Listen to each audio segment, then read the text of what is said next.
Magandang gabi, boss, Chichester. So, tatanong ko lang po, ano kaya po yung top 3 struggles niyo sa pagnenegosyo? Tapos, paano niyo po kaya siya na-overcome? Una, hindi ko alam kung ano ginagawa ko sa pagluluto. Yan ang una. Hindi ko alam kung ano ginagawa ko sa pagluluto. Ang dahilan kung bakit ko pinili itong pagluluto, kasi yung mga karamihan sa mga tao, di naman talaga nila alam kung ano ginagawa nila sa buhay. Hindi nila alam kung ano ginagawa nila sa negosyo. Pero gusto nila magnegosyo.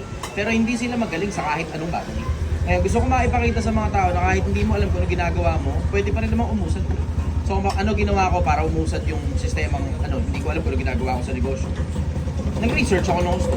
Yun muna, unang-una. Gagawin mo muna, mag-research ka muna. Kailangan mo muna sarili mo kung kaya mo ba, kung physically, emotionally, mentally, kaya mo ba. Tapos i-research mo ngayon yung industry na papasukin mo, i-research mo rin kung anong produkto ang ibebenta mo sa mga tao. And after all the research, execution na kagad. Yun ang ginawa ko, unang-una. Pangalawang struggle ko, mga tao, masakit sa ulo. Obvious naman, di ba? Siguro nakakapag-handle ka naman ng mga tao, di ba? Yung ma-absent, ma-late, di ba? Etc. Mga sira yung mindset, etc. Mga negative na mga tao. Ang daming ganyan eh, di ba? Yung mga negative na mga tao, okay lang sa akin yun, tinatanggap ko yun. Tumatanggap nga ako rito ng addict eh. Tumatanggap ako rito ng mga, alam mo yun, hard killer, galing ka ng kulungan. Tumatanggap ako ng mga ganun dito. So wala akong pinipiling kahit na sino tao.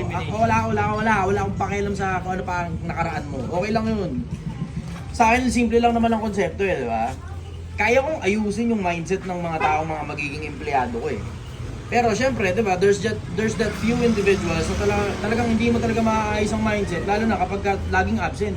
Paano mo maaayos yung mindset ng mga taong laging absent? Eh wala nga sila para maayos pa yung mindset nila, di ba? O ngayon, pagka ganun, simple lang sa akin ang konsepto. Ayaw mo sa akin, edi hanap ka ng iba. Tapos ako naman, hahanap ng bago. Minsan, ganun lang talaga eh, pag hindi kayo para sa isa't isa.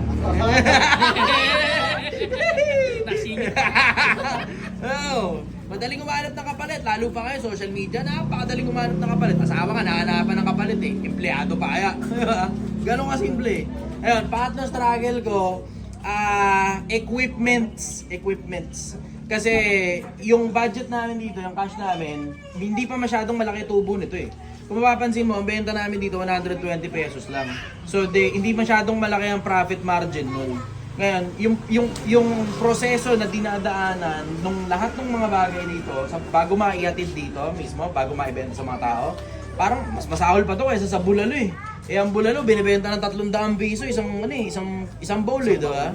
Kaya sa akin 120 lang. Ngayon syempre, alam mo na, maliit yung profit margin.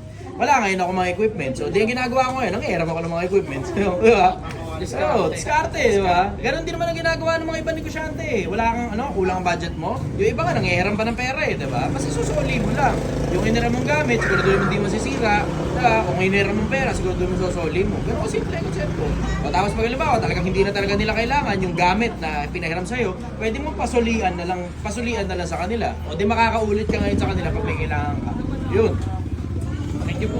Maraming salamat, brother. Na-appreciate kita. Thank you. Sino? Panalo. Happy yun? Ay, Thank you po. Yay!